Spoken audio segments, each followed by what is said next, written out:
Hello everyone, I'm the Solo Gamer, and today I'm going to be interviewing the project lead on Folktale, Simon Dean. Hey Ryan. Hey, how's it going? Yeah, really good, really good.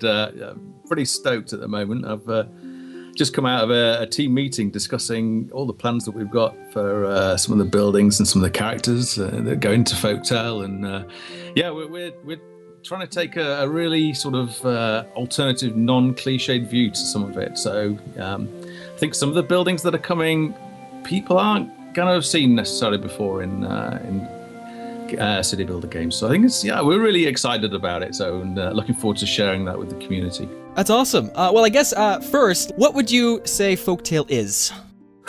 Ooh, okay, so it's a lot of things. Folktale is a fantasy city builder strategy game that incorporates elements of RPGs and RTS. So it's a lot of things, and so I guess it's multi-genre. It is an indie game. We are a small team. It started off with me working on the project solo, and then sort of managed to convince some more developers in the community to jump on board and sort of put their savings on the line and really get behind the idea, and then that's grown. And we've got a team of around about 9 folks now, 4 of which are full-time on the project. So yeah, it's very much indie sense. We're spread around the world. We're all working from bedrooms and spare rooms, and yeah, it's proper indie. Of course. Okay, so you did mention that you did this solo at first. So I guess where did you get the idea for Folktale?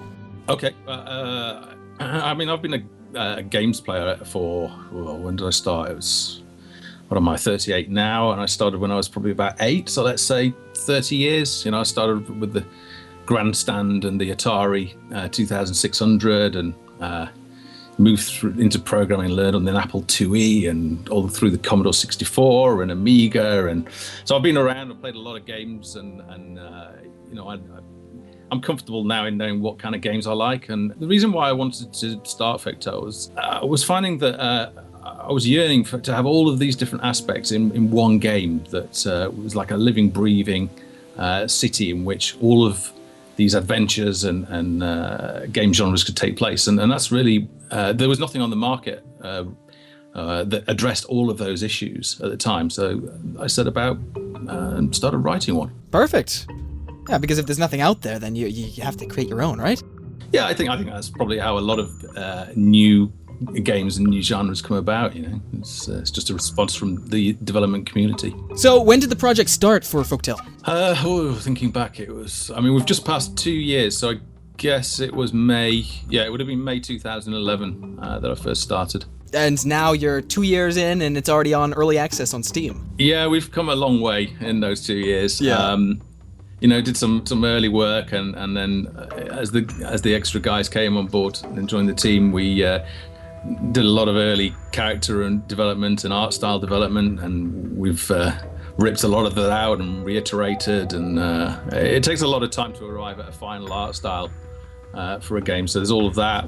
I wanted to make the point when first setting out on the project of addressing all of the technical risk up front. You know, I knew that I wasn't going to be able to deliver the project on my own, and that I was going to have to reach out to the development community for some help in areas of my weaknesses.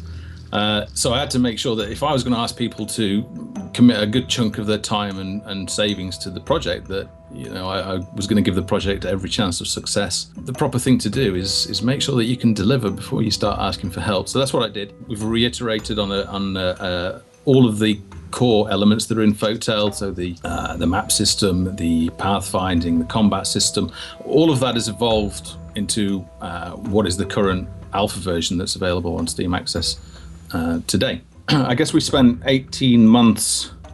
Was it 18 months? I don't know. So when just before Steam Greenlight launched, so we were sat around at the end of August, let's say. The demo was coming together really nicely. We were really happy with that. It wasn't finished by any means, and then suddenly, bam!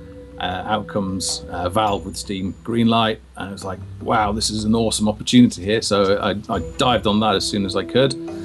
I don't know if anybody followed us at that time, but we had some pretty crappy cover art that was on there.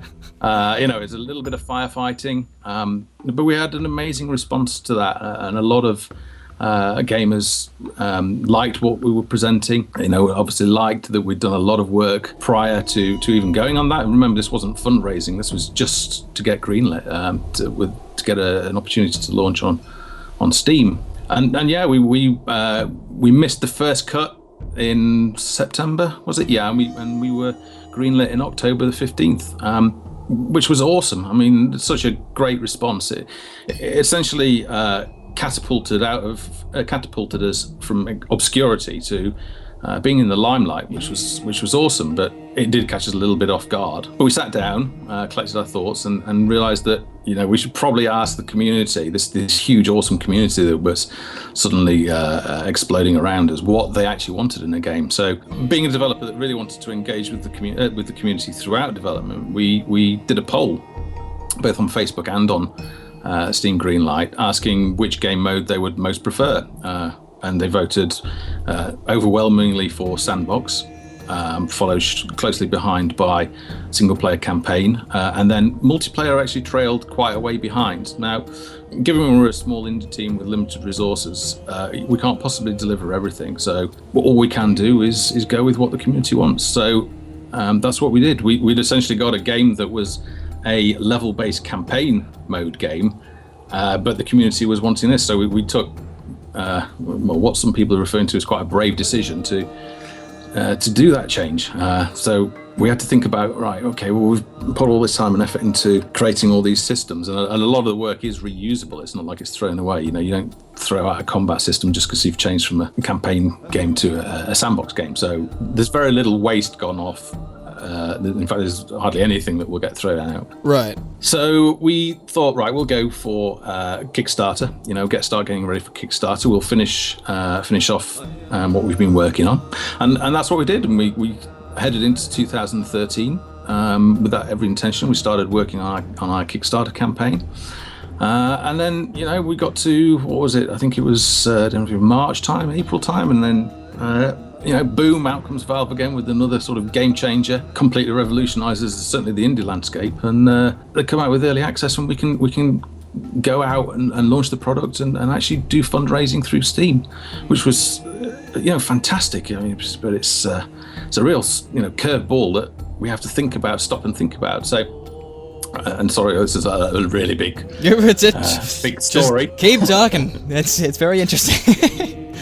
So we had to weigh up the pros and cons. On the one hand, we had Kickstarter that had almost limitless fundraising potential. Looking at some of the projects that are on there, they've done fantastically well in what they've managed to raise. But on the other hand, early access presented probably a bit more of a guaranteed chance at being able to raise the minimum funding that we would require. So it was a more certain option. And then we had to take into account that there were 200,000 players on Steam that were aware of us thanks to Steam Greenlight, and we were relatively unknown outside of that community. So again, we were going to face probably quite a large marketing drive if we were to go to Kickstarter.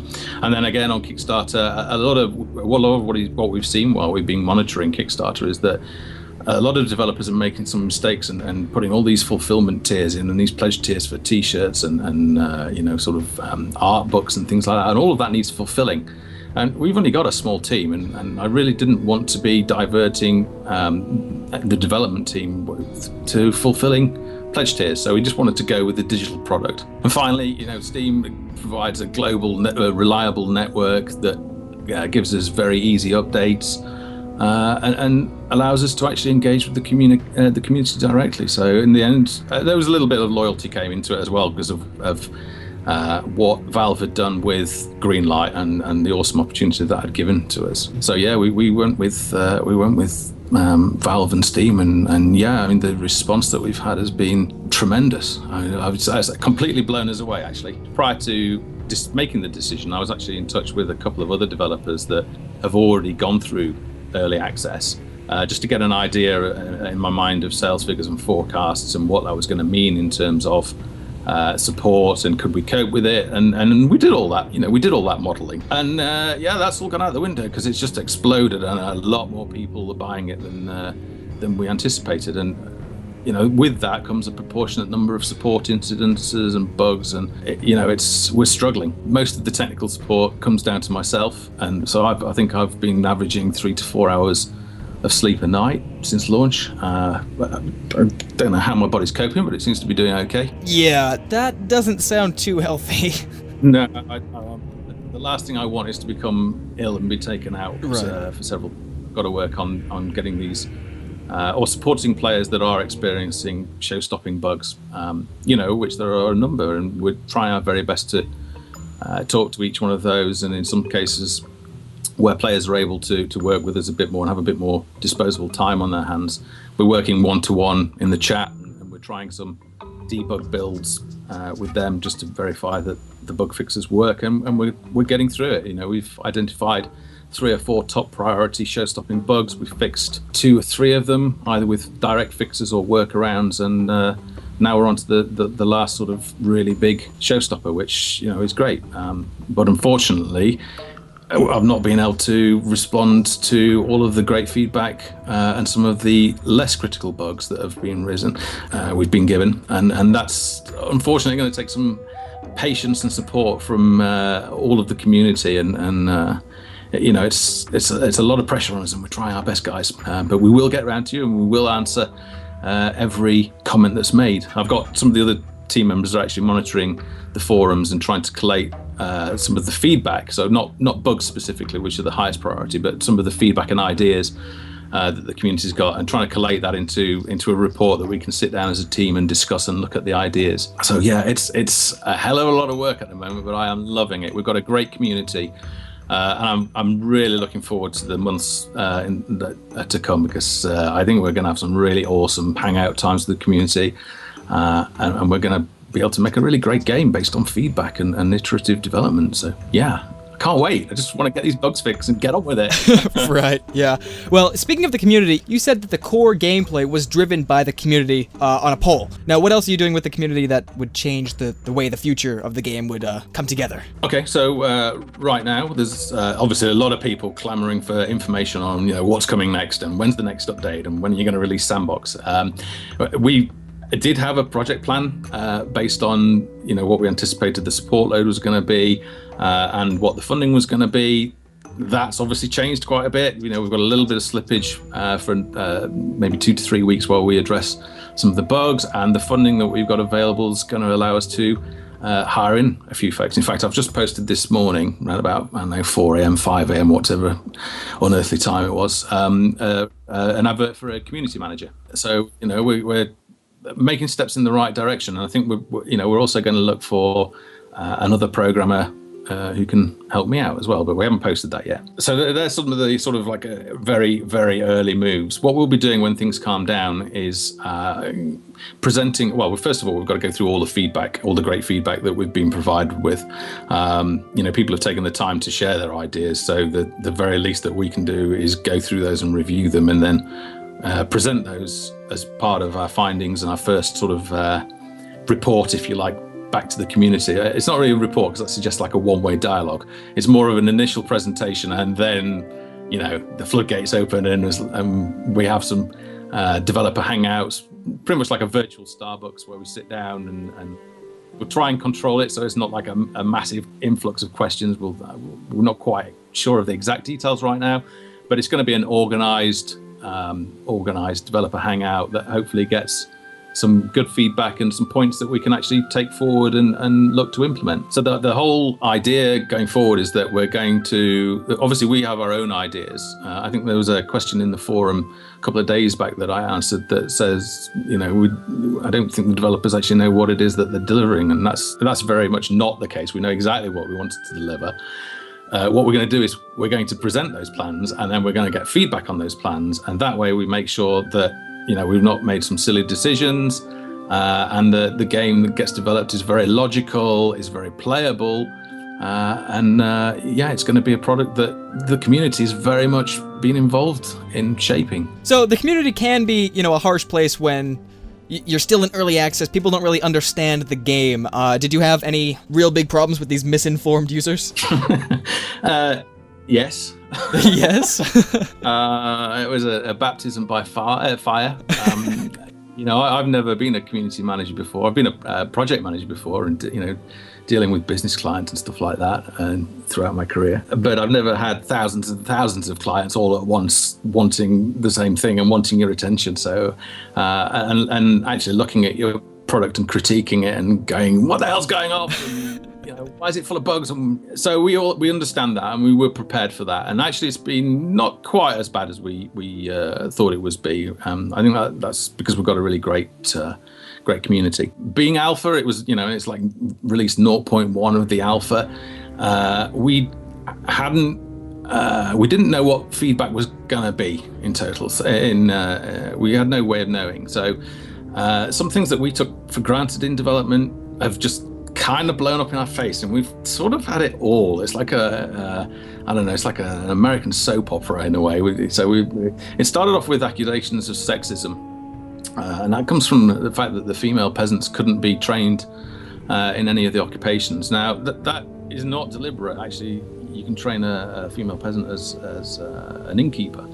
It's come because of the fact we're a small team and we haven't managed to create all of those models yet. And we were very quick to post that on the forum, but unfortunately it's human nature that quite often some people don't read stuff, and that includes information on the product on the store page, and they sort of buy it, and maybe their expectation is misaligned, and sort of disappointment right up to rage sets in, and some knee-jerk reactions and stuff, and it's our job to deal with that and try and keep a level head and calm the situation down and address it. So we did that, and hopefully by now the message has got out there and it's spreading thanks to the community again, and that's getting pretty much nipped in the bud. So that was the first thing. Second thing to crop up that sort of stemmed from the first was, well, what about the blatant racism that's in the game? It's like, whoa, where's this going? That stemmed from the fact that at the moment the characters that are in there have all got Caucasian skin. Well, again, we're a small development team in Alpha. We had actually done research and development into supporting skin tints as part of a character customization R&D that was posted on the blog 3 months ago. That came to the rescue, that's for sure. So that nipped that in the bud. So we are going to be able to support, hopefully support. I say that the research is still ongoing, but we're going to be able to support a variation of skin tones so that Folktale will be an ethnically diverse game.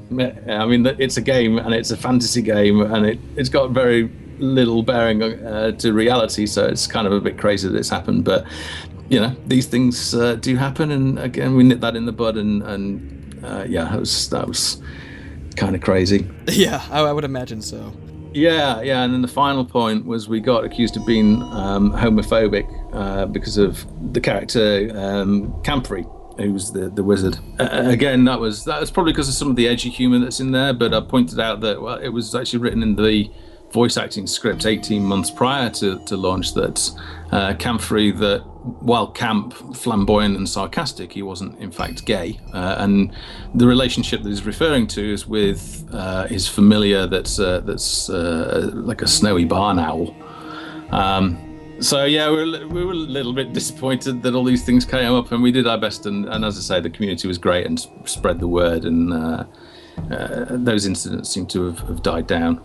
We get an occasional complaint, and we take those very seriously, where we've sort of offended somebody, or the edgy humour is a little bit too much. The end cutscene, for example, is a marked shift in the tone of the comedy that catches some people off guard, and those that are a little bit more prone to being offended might want to stay clear of that. So we've responded to those in a sympathetic and professional manner, and also we've put a notice on the store page about this contains content that might not be considered appropriate for children and those that are easily offended. We thought that was the right thing to do, just at least until we could get a PEGI or ERSB rating. Yeah, we are taking these things seriously, and also addressing them, but then also trying to shut down the frequency of which they're raised. So we're a very liberally minded development team. We've got guys from all over the world involved in this. We are multicultural.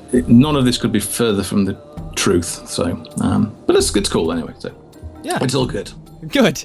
All right, so let's focus on the game now. So you said this was a fantasy city builder mixed with RPG and RTS and basically everything combined into one. Yeah, we couldn't quite get sports games in there, but no. Yeah, it was. It's in a number of categories. But I think as people play the game and also as we expand the content, they'll realise that it's kind of really difficult with current genre definitions to define. There's a number of games in the pipeline from different developers that are going along the same lines. I think we're going to end up creating a new genre. Don't know what that's going to be called. Definitely welcome some ideas on that in the community.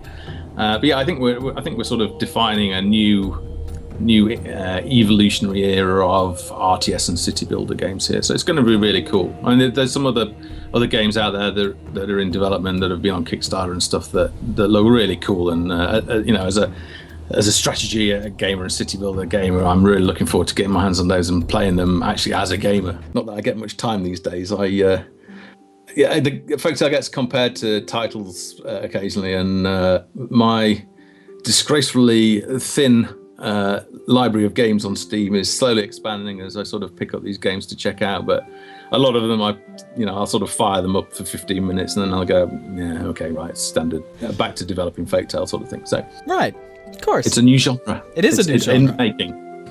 So this is made in the Unity engine, correct? Yep, it is. It seems like there are a lot of indie games coming out that were made in the Unity engine, each with their own unique style. So, I mean, how would you describe working inside of the engine? Well, I should point out this is my personal opinion, rather than, just to avoid any sort of legal issues. Unity, I think, has grown up as the platform of choice for mobile development, and it's been awesome in really dominating that market. I think if you look at the App Store, it's phenomenal how many games are made in Unity on that. I think there's a little bit of stigma attached in the sort of AAA desktop arena. Not many games have been made there. I think there's a number of reasons for that. Firstly, resources and financing. Big desktop games take a long time and a lot of people and a lot of money to make.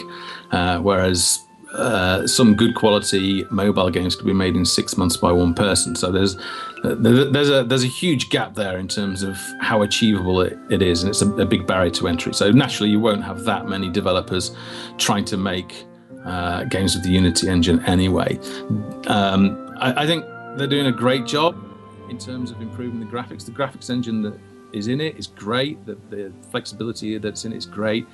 It's got some Achilles heels in it that have been a little bit difficult, that require developers to write a lot of workaround code, especially for object pooling, and because the garbage, they use a version of Mono that's quite old now and has got some fairly slow, crappy garbage collection in it, and that's been a real hindrance. And the API is questionable in its approach to performance as well. But our job as customers is to provide feedback to them, and hopefully David, who's the CEO there, is and Lucas, I think, who's the head of scripting or coding or something.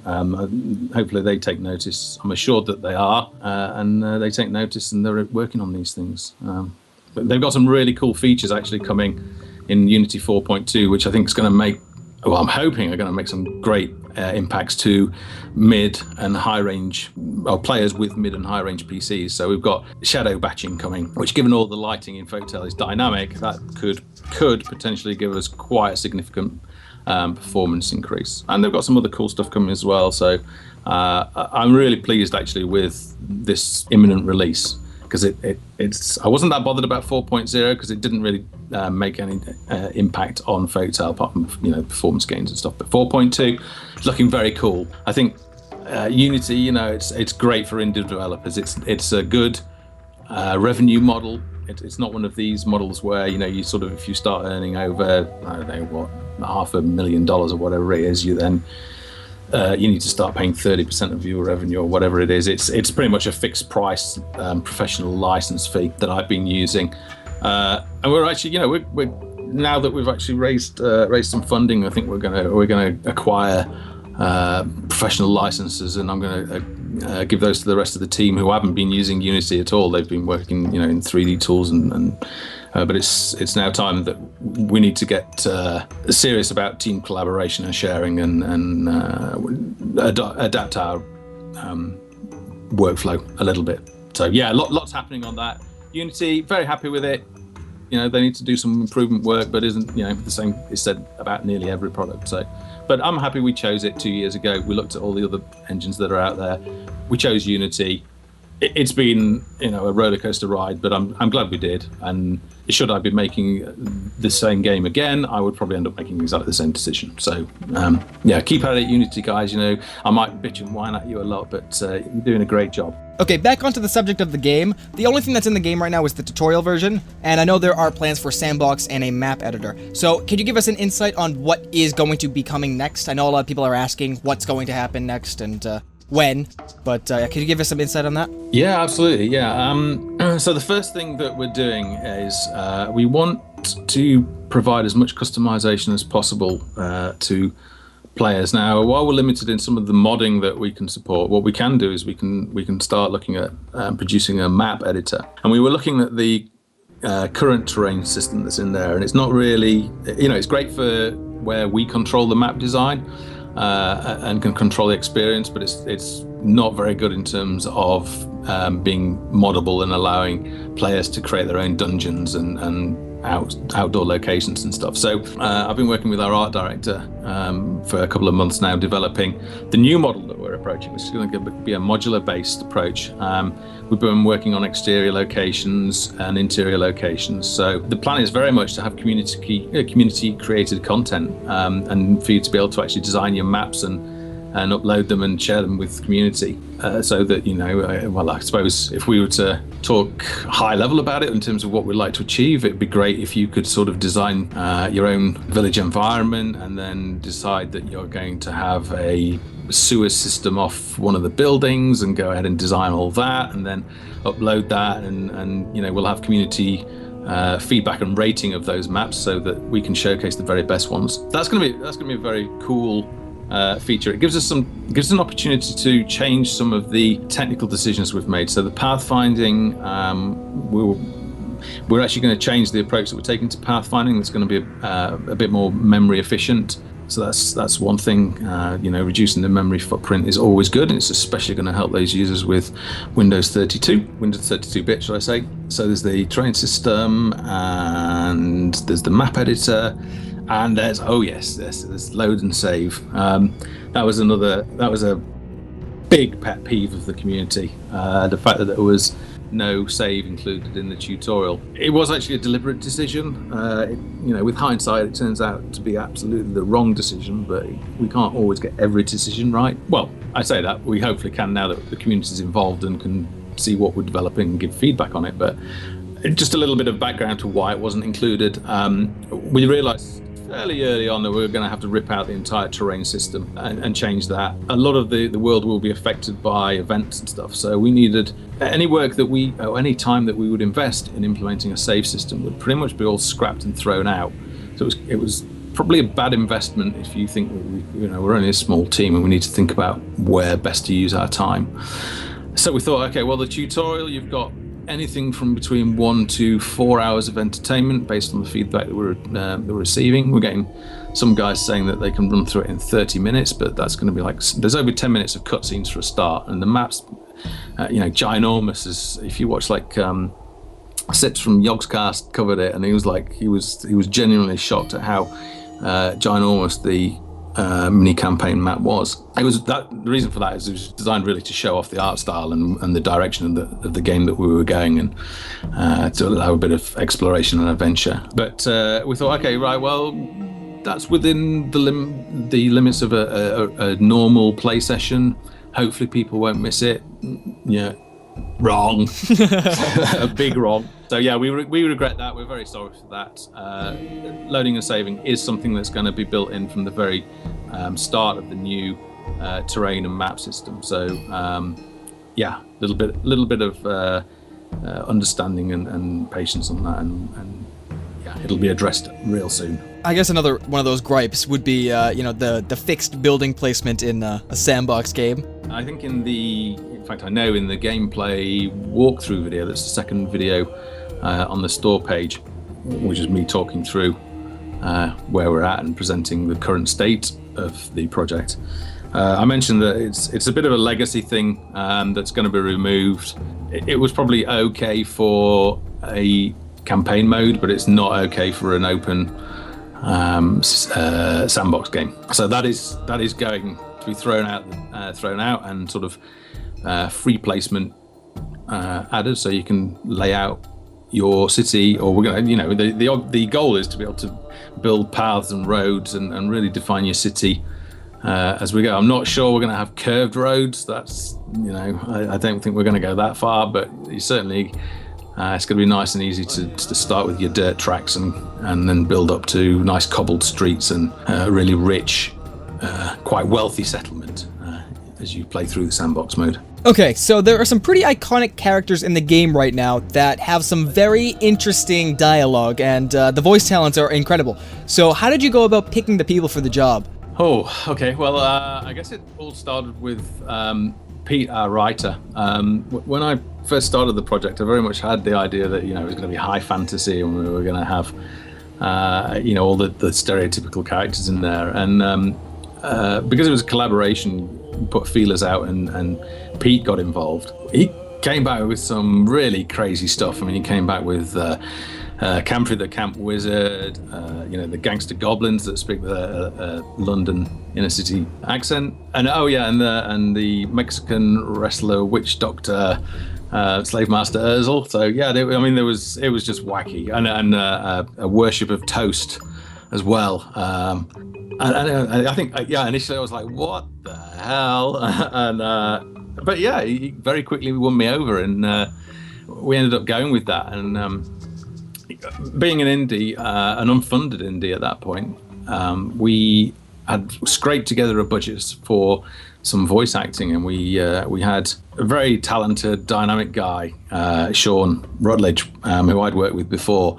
I got in touch with him and I said, look, we've got some budget. We're fairly limited in what we can do. How about recording all the voices and including the women's parts, and let's go for it. And he went for it, and we loved what he did. I mean, he really brought Pete's script to life and helped sell that, and that's what we showed during Steam Greenlight. Unfortunately, the community was like, oh my god, the same guy does all the voices, you got to change that. And it's like, okay, well, so maybe that approach isn't going to work. But at that point, we'd used up all the budget, so we appealed to the voice acting community, and we had a tremendous response to that. I was inundated and had to spend the next few weeks going through applications and listening to auditions and getting them to record lines, and then we whittled down. Well, I think in like 24 hours we had something like 40 applicants, and we managed to whittle it down to 10 or 11. Yeah, they've done a great job of adding and breathing life into those characters and making them sound very unique and distinct. And our hope is that we can continue to work with those guys, and that's the plan, assuming they still want to be involved. And I think it's great what they've done, and I am eternally grateful to them for having done so. And hopefully we can use some of the funding that we've got to actually sort of offer some commissions there and help them out and return the favour. Yeah, that was a big thing to pull off actually as an indie. Actually, the cutscenes were as well. 10 minutes of cutscenes, which essentially Tom, our animator, did in the entirety, with voice acting, and with we've got a team of 4. I think that's stands testimony to what we can achieve as a team. So I'm really proud of the guys and what they achieved on that. So I think we did a great job on that. Right, yeah, the game definitely does not look like it was made by 4 people. I mean, you guys have done an incredible amount of work into this game, especially... Well, it's not just 4 people. I should say that, I should point out that the broader team is 9 folks. That the other 5 don't work full-time on the project. They sort of dip in as and when required. We've got Scary the musician, and Joe the sound guy, the sound designer, Pete the writer I've mentioned. We've got Hayden, the artist that's over in Australia. We've got Ben, who's an artist in the States. and the army of voice actors that we've got. So it's not just a team of 4. That would be unfair. That would be very unfair, in fact. So yeah, and I thank those guys for their continued input on the project. I'm really proud, actually, that we've been the game's been so well received, and I'm really enjoying chatting with the guys and taking a lot of pleasure in the Let's Play videos that the community's putting up there, and a lot of the YouTubers are posting on there. I think it's absolutely fantastic. With YouTube being around 8 years old and Let's Plays being a fairly new way to entertain and show off a video game, how have you taken the response to your game's feedback? Yes, I mean, it's fantastic. We've been lucky in that I think nearly everybody that's done an LP on Folktale has seen the potential and seen where we're going with it, and has given us the benefit of the doubt and got behind the game. In terms of what that means to us as a developer, I think Let's Play videos are very heavily focused towards gamers, but they have a huge benefit to us, especially during early access. Being able to actually watch and listen to commentary, and in some instances actually watch the facial reactions of players as they experience Folktale for the first time, that gives incredibly useful insight into any usability issues that might come up, any of the edgy humor, and maybe where we're pressing buttons a little bit too hard. It is an awesome tool that opens up I guess what they call focus groups during usability testing and product testing, but indies don't have the funds for that, so it gives us access to all of those great feedback tools, and it's just fantastic. So we actually watch every one that we become aware of, good or bad. It can.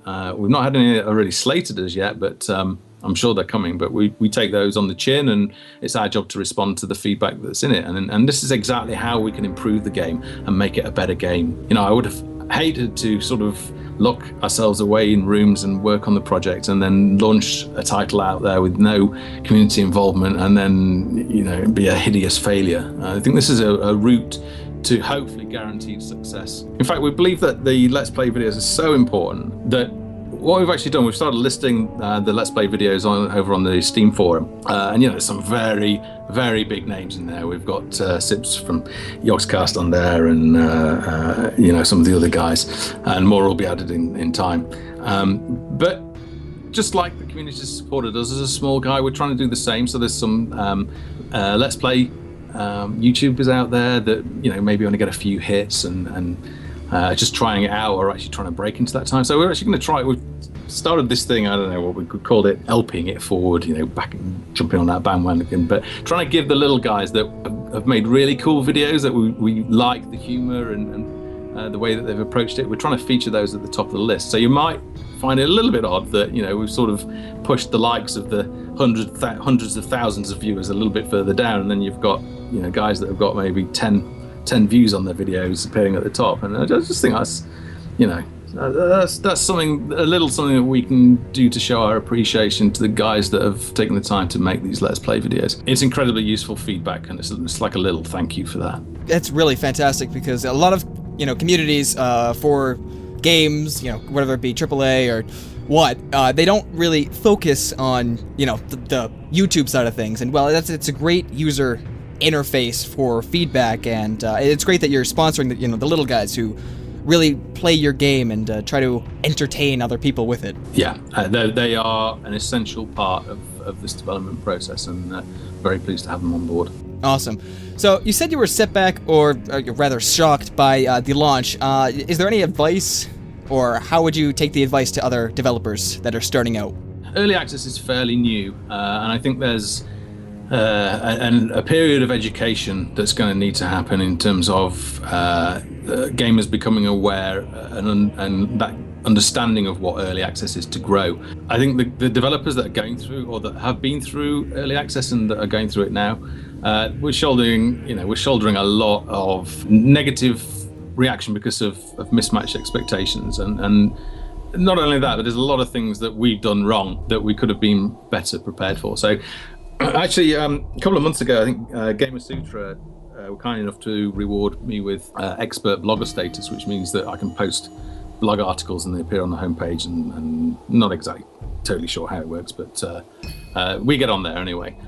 with some of the blog articles and stuff that we write. What I've made a point of doing is from minute one of launch, I made a point of noting down things that were going wrong or things that we should have done. And I think what I'm going to do when I get time, it's not going to be sort of any time soon because I'm dealing with the highest priority support issues. But I'm going to actually write an article on it so that hopefully those guys that are coming through Steam Greenlight, they can have a look and be better prepared for what they're about to go through. I read a lot of information that other developers have shared, and that's part of our research process. And I think it's important that as indie developers that we continue to share our own information.